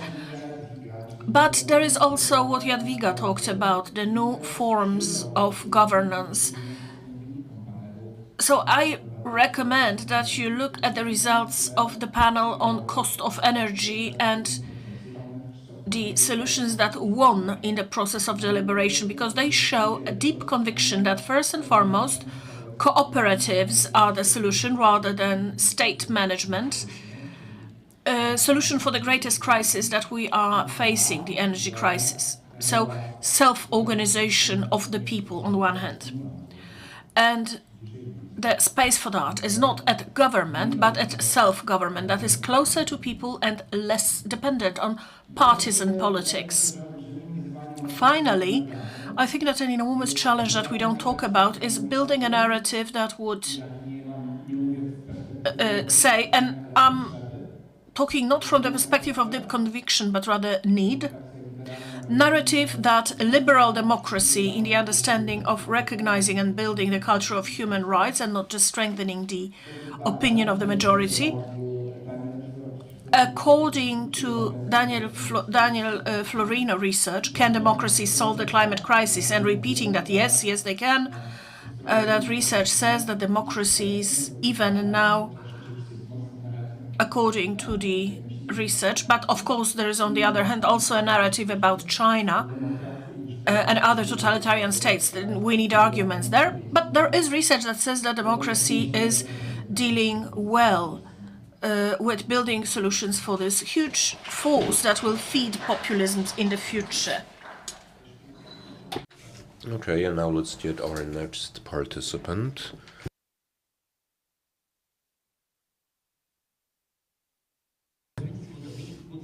Dominik Kuc, Wolna Szkoła, GrowSpace Poland, and LGBTQ+. I wanted to comment on a number of aspects that came up during this debate today. Obviously, populism clearly invokes fear or works with fear. And when you mentioned the factors behind populism in cultural institutions, that resonated with me, although I don't have any studies that would confirm that, but all these factors clicked with what I'm seeing in education today. So this assault by the present education minister, this crackdown on education, and this attempt to fuel fear in these institutions, because this so-called Lex Czarnek and Lex Czarnek 2.0 is a centralization of education, giving superintendents more power, introducing ideology and sidelining those subjects, and which aren't consistent with the program of the government, and isolating schools, because when you said isolation, it makes me think that how schools will be cut off from NGOs. At least the NGOs that aren't right-minded from the superintendent's point of view. So working with fear, with whipping up fear, and in the context of my areas of specialty, the LGBTQ plus community, for instance, so the answer is clear.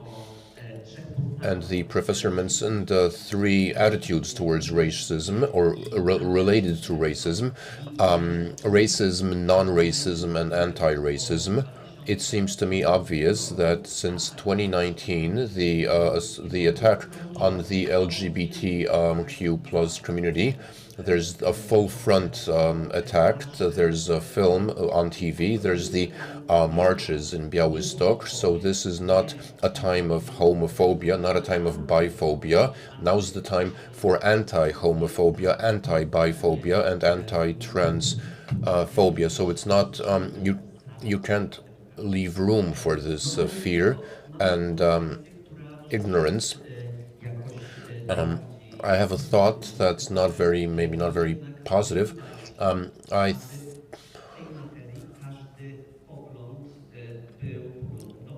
I don't think that every position is admissible. If we're talking about an archipelago made up of various bubbles, that's an image that speaks to me. But I have one doubt, namely, if we have human rights, and in our bubble we know how human rights are, should be understood that they're indivisible and inalienable and so on, but the other side wants to break up human rights. They want to shatter or undermine our understanding of human rights. I don't think such an attitude is justified, because populism that provides simple answers, simple solutions will sell in new media on Invicto, a platform. A homophobic crack, a homophobic joke will have 1,000 views, but the response, even a well-reasoned response to that, a rebuttal to that, will have much fewer views. So I agree that in individual face-to-face conversations this needs to be done, and this understanding of human rights should be part of the educational process from the start. But I wonder, when dealing with disinformation on all these platforms, maybe it would be good to tag the content, to have content tagged as fake, misleading. But won't that encourage people even more? If I may. No, it's important. I think if we don't flag, if we don't do anything about, I'm thinking about TikTok, because it's relatively new, right? And so if we don't do anything, then we'll allow this question mark, how to reach out to people, how to engage people who still don't know, who still, then we'll let low-quality content fill that void.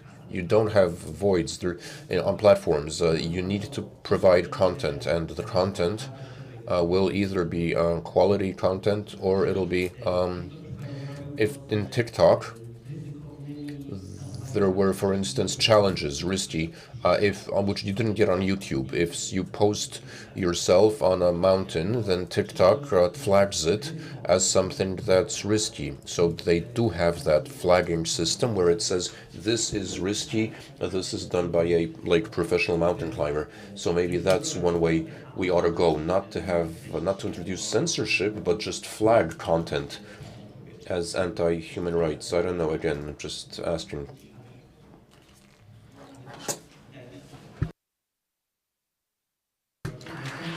Thank you, and now let's have the next person.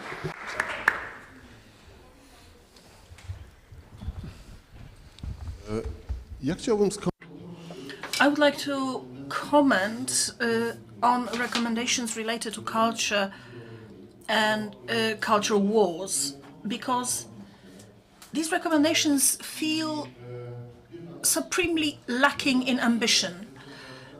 Stating that decentralization should consist of local governments taking greater responsibility. I mean, in the cultural community, this only evokes a smile, because most of the bad changes of the past 30 years were caused by liberal local governments. And they also are responsible for the construction and various other things.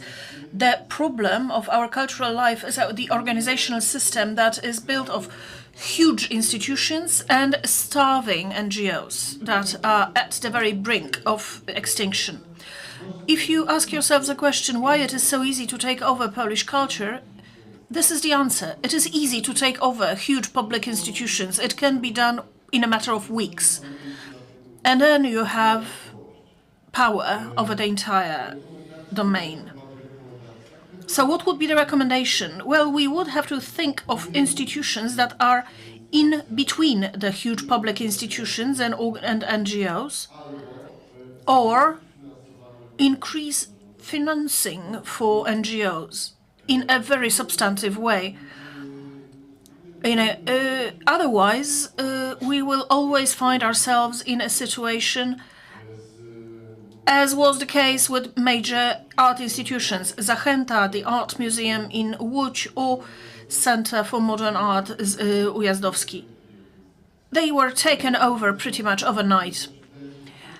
And another thing that seems absolutely key for culture, and we could observe it. I mean, we could have noticed the need for such a solution during the pandemic. It turned out that almost 90% of workers of culture were outside the institutional system. So this means that the recommendation should be to make culture public and including the institutional sphere. The institutions and organizations should work more on a social basis, community basis.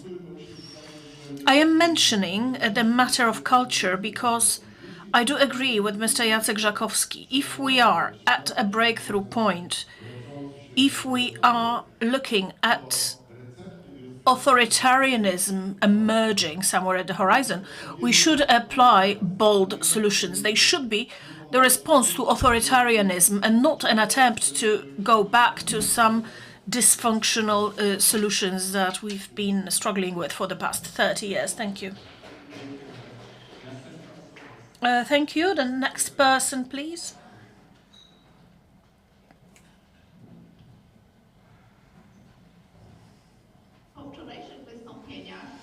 After yesterday's presentations, I thought of two matters. First, empowerment was mentioned in context of school education, that civic democracy should be taught in schools. And I was wondering where this model is practiced. Well, it is practiced in the United States. In the United States, starting from primary schools, children are taught their rights,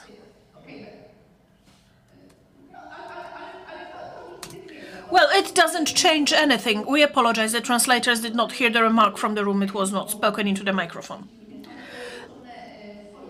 Well, they are, or were, maybe it was discontinued, but they were taught their rights and fighting for their rights. And what are the results? Well, Trump was elected. There was a storm at the Capitol, an attack at the Capitol. There are more weapons than citizens, and I don't remember the exact percentage, but the clear majority of Americans refuse their countrymen access to public health care because from early childhood they are taught to think that everybody is responsible for their own fate. So are we sure that civic education is the proper solution here? So that's one thing. And the other thing that was mentioned yesterday as a side note, more strongly elaborated on today by the two previous speakers. It was also mentioned in the morning by a very active lady from the front.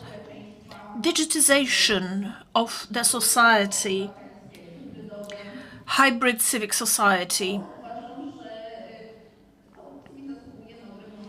This, I believe, deserves a separate conference. It's a very broad topic, but we live in times of Cambridge Analytica, the Facebook revolution in Egypt, and suppressing a civic movement involved shutting down the internet.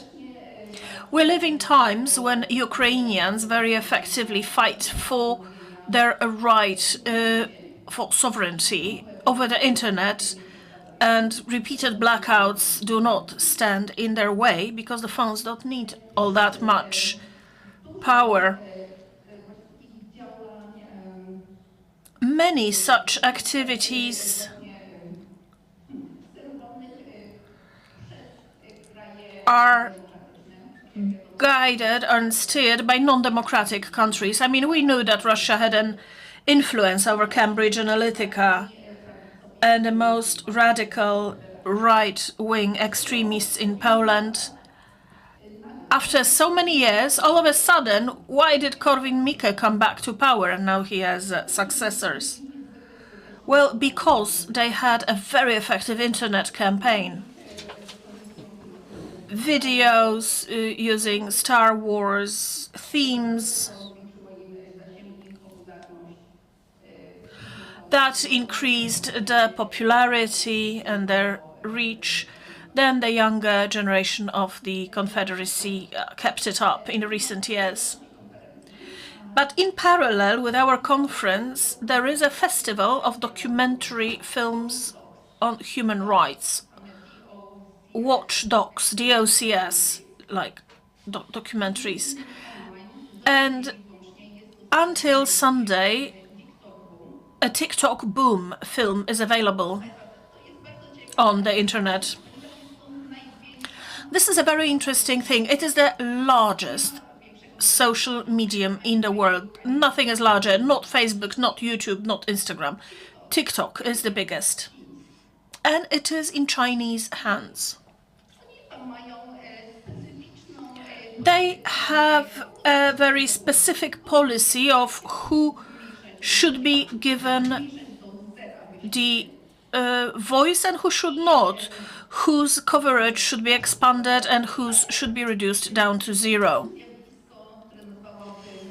And there is this phenomenon that I would call a beautycracy, because this pulchercracy, you have to be beautiful and young to be heard. So uneven teeth, no. Ugliness is out.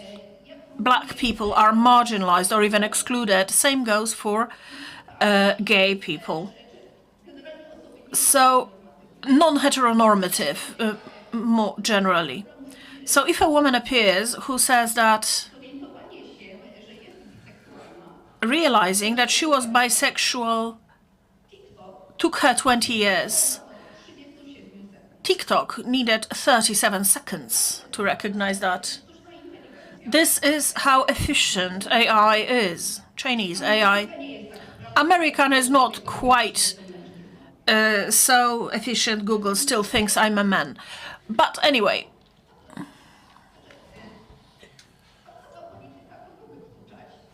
This entire exclusion policy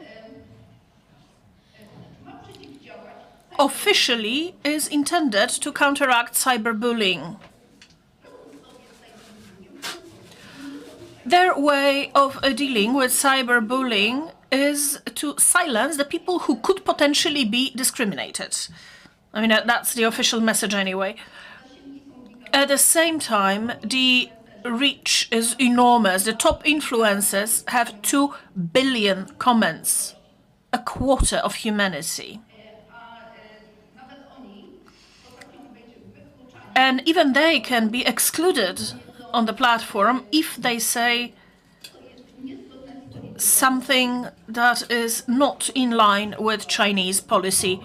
For example, mention the concentration camps or extermination of Uyghurs, other matters, you know, so this is something to think about. Thank you. And Madam Jana Szostak.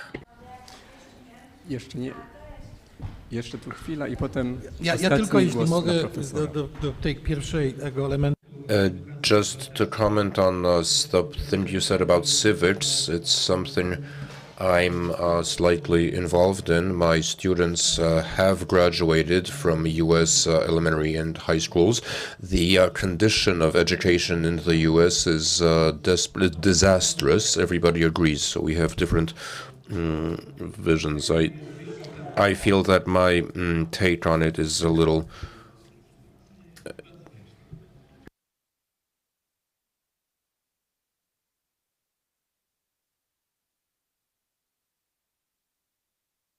Okay, good afternoon. I have a PhD and I'm a doctor of the arts, Jana Szostak.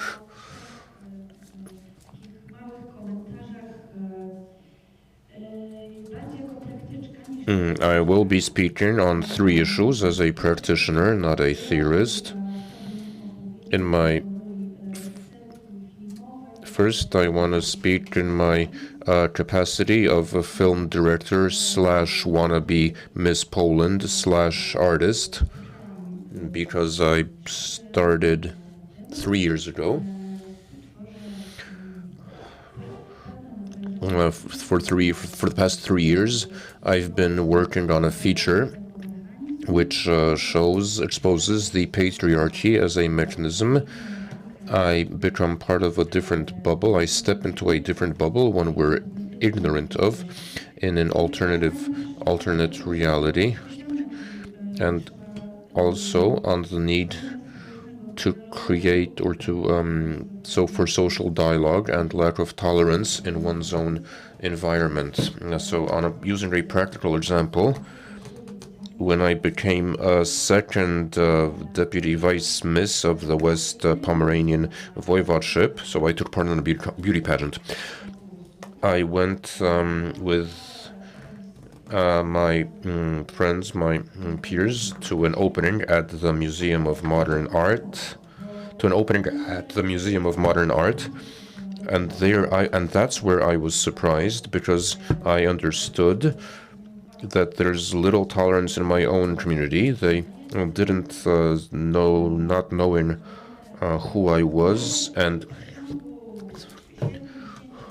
so over 7 or 10 minutes, 2 groups of people came up to us. These were men who started asking us what we think, looking at the images and trying to catch us out.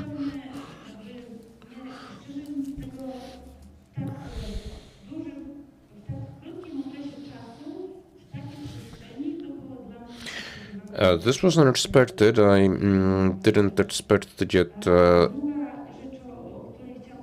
so much condescension. And in an art gallery, as an activist who uses the mass media as an instrument, as an artistic means of expression, as a way of producing statements, it's true, I think it's true that politicians, and Edwin Bendyk was right to say that they don't want to use the potential of groups of individual activists, how they can contribute. I think it's because the activists are work in an independent environment sphere, which is still nondescript. It's not defined. This other group of voters don't really understand.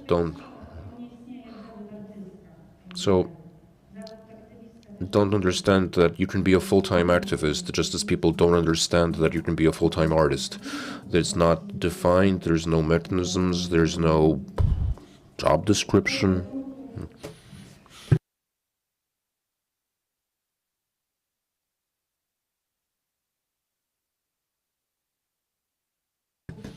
And as someone who's involved in a civic movement, a guerrilla movement, an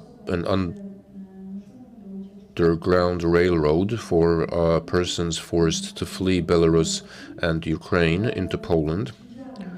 Visibility, that's what I want to say. I think it's worth trying to understand that there are many groups of activists, civic and social activists, who are doing wonderful things.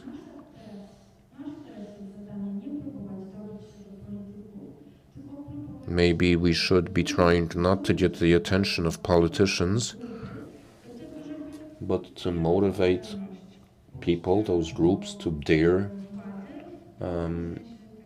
claim power, or in the good sense. I mean, I see so many great people who are modest, humble, they're not visible, they're not out there, so step up and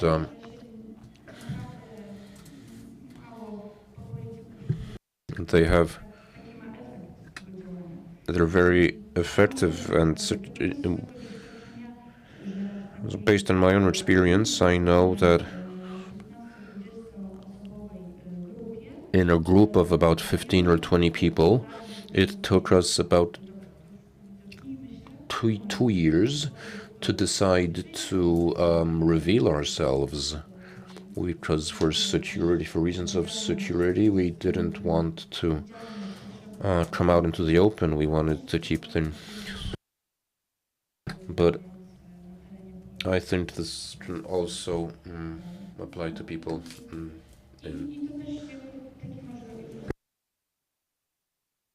and as a PS, kind of the need for visibility of activists and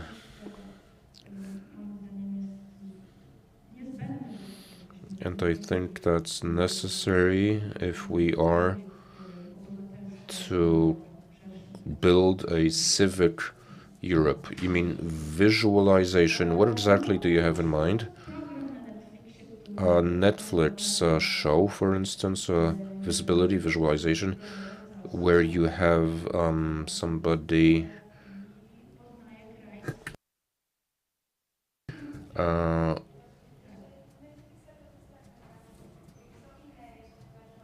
traveling.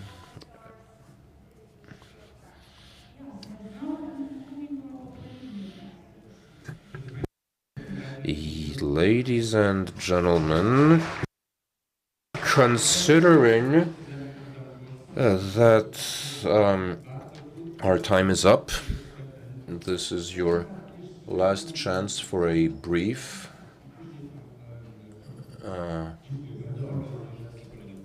Olgierd Milczewski, Collegium Civitas. I have a great deal of things to say. I'll try and be concise, especially since a lot has already been said, a lot of important things. Thank you for organizing this meeting, this conference, which shows how much we need to talk, to communicate, to express things that are important, and we want what we say, and we want what we say to be taken into account, also seeing the academic resources.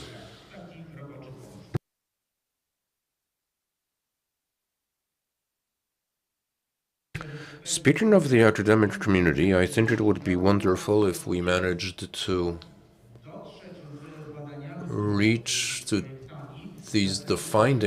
to promote the findings of this research, to disseminate them, and make them part of a social consultation process, as was the case with ACTA, and this could be done by encouraging people who could take part and take it further.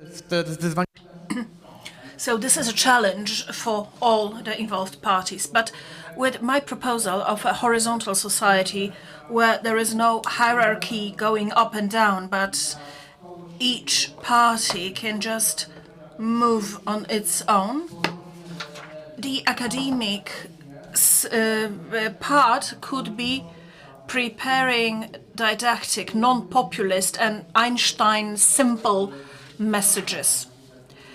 We should, however, define words such as populism, because I think that the simplest reference is destroying the context and undermining the logic.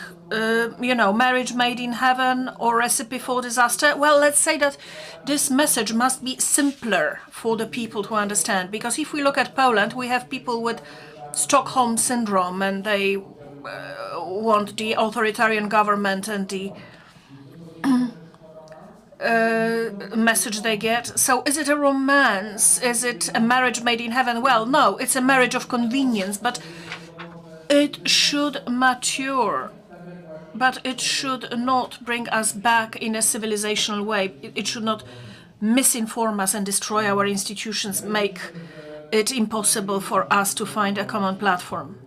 My greatest dream for this entire cycle is institutionalization of fora, of ability to speak. We should collect the best practices, and we could research all the small things that we have whether we sit in a hall, if we are facing each other or with our backs to each other, research all that so that we can build the best practices. We have a lot of examples from the entire world that we can draw on. Let me just give you an example of the mayor of Bogota, who decided to make the most dangerous country in the world, turn it into a school country. So providing recipes, speaking clearly, seems to be the right answer.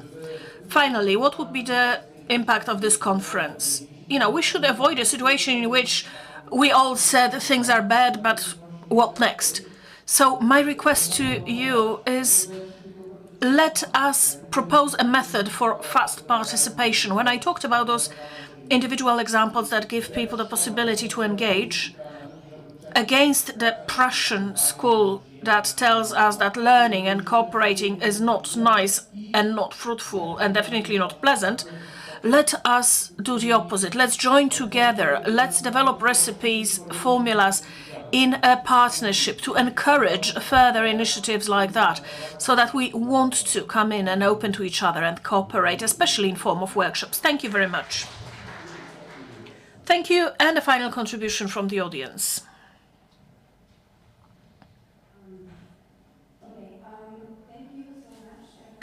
I would just switch to English because, first of all, it's much easier and faster for me to speak in English because I studied and wrote mainly in this language, although Polish is my mother tongue. But also for the respect of here of our international guests, and maybe also to give a break for our translators. So, first of all, thank you so much for all the voices that have been already heard here, finally. Also, I have a feeling that finally we've heard, you know, the clue of this conference. I'm very glad that we made it, you know, almost to the end. Actually, like, if someone is already tired, bored, and so on, I think it's not a prison. This is, we have freedom and democracy. This is like a free space. Also, if someone wants to just, you know, if your mind is somewhere else, I don't want to bother you with my person and my words. So just to be direct, right? Because we here at Collegium Civitas, we say that we are fans of open communication. So just in case if you're irritated, bored, I leave. But if you're interested, I will be very happy to share with you some basic points. And I wanted to stress, these are not only my points, okay? This is something that today was misinterpreted. Yeah, if someone wants to go, please leave. I will continue because I think that I have also equal voice and my right is the same as all the other people who spoke here before, both male and female and trans and whatever. Cause wanted to say that my words, and not only mine, but also Miss Anna's and Mr. Andrzej was with me during the workshop group, were totally misinterpreted, or maybe not intentionally, maybe because of lack of time. I don't know. I just wanted to clarify some basic points, okay? So that I want to be fast and precise, I will put the basic points here. So we started, first point, okay? Civil society, all right? So we have transnational, let's edit, transnational. I will be very concise. 3 points. Transnational civil society, social consensus, based on common good. Okay, I'm just summarizing all the things that we have basically heard during this conference, and especially during the last part. I'm talking about now, and I'm talking about the future. So we have the third point will be the implementation of real democracy. That's why I started during the first panel. No, I already asked, please, define, what are we talking about here? Populism and democracy. We all use these words. What does it mean? It seems that, yeah, exactly. You tell me, you know, like I'm not going to tell me. No, I'm not here to, I'm a philosopher. I ask questions. I'm the philosopher too. Real democracy. Okay? It's a hybrid. It's a hybrid. Okay? Okay, it's a hybrid. Yes. So yes, I will be very concise. And just sit down to just make it on an equal level. So basically, when we think about democracy, right? So going to the roots, we were saying we agreed in a consensual way that going to the roots of the word democracy, which only by name is Greek, but actually we can find the roots of democracy even in other different cultures. And I also want to stress, please let's not only focus on Europe. In face of global challenges, of global climate changes, it's not only Europe. We're very privileged people here in Europe. We have global south. Yeah, there are also other parts of the world. That's why I'm using lingua franca also, English language. Although I could use other languages that I know. But I think that for respect for all the people, which should be at the citizens, yeah, civil society is the first point. Citizen-centered politics, this is a model that I am proposing as a political philosopher here. And an academic. Someone said, and maybe you can help me to translate that, because I know this in Polish. Im gorzej, tym lepiej. This is the starting point. The worse it is, the better it is. Yeah? Who said that? You know? You remember? No. Maybe you can Google it.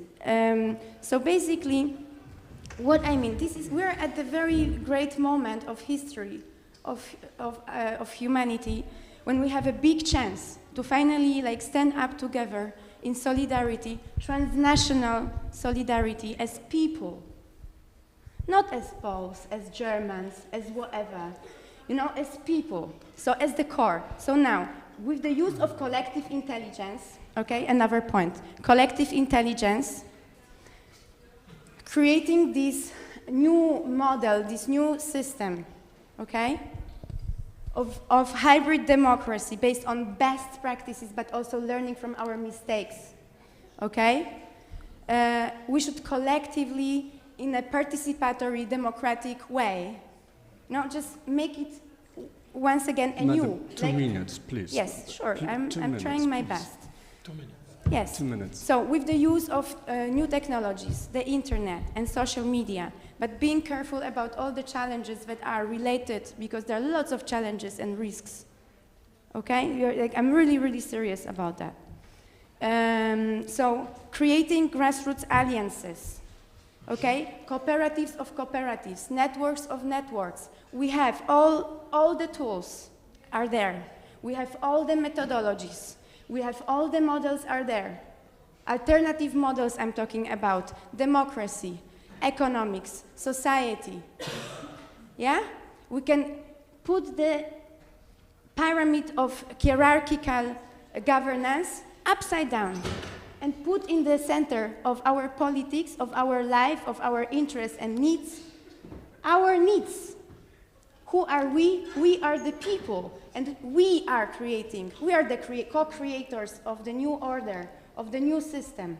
Okay? So this is the core of what I wanted to say, that thousands of alternatives. Please, Tina versus Tata. I'm very sorry, for all the respect, I would not like to repeat the neoliberal metaphors here. The metaphors of neoliberal market, free market, podaż I popyt. What does that mean? Are we talking about the past, or are we focusing on the present? We talked about the past. So many, as a political philosopher, I feel sometimes really bored during the conferences of political scientists. Come to the end, and we are not too short, really, really, because we've got some decentralization, transnational solidarity, collective and individual responsibility, inclusiveness, and connecting the dots. Let's connect the dots together, okay? So, I think that's done. Okay. Perfect. Thank you so much. Yes. And I'm giving, for the final voice, I'm giving the floor to Professor Jan Kubik. If you still have to conclude. close the conference. Well, I guess we'll just thank you, everybody, at this point for participating. This has taken a while to organize. It is the first step. We decided to try to open the format. I didn't want an academic conference. I hope that yes, this is a baby step, but we moved forward a bit. I think this is a tremendous conference in the sense of the material generated in the form of all the contributions.